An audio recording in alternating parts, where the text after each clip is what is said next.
and welcome back to Sunday Live Chain. Thank you so much, guys, for tuning in. I'm here to update you of what's going to happen on House of Zwide from the 12th to the 16th of December 2022 on Monday. Let's tell Funani Alex might be looking for a new investor, while Faith wants the boys to stick to their deal or else on Tuesday. Shoki's feeling ahead as Nkosi gives her a hard time, while Alex and Neo have a major falling out on Wednesday.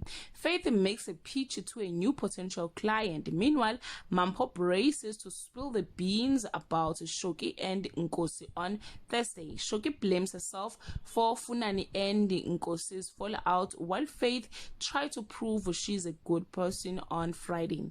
Faith is out of her depth as she tries to prepare for a home sale, while Les and Funani get an unexpected visitor who could be the key to their problems.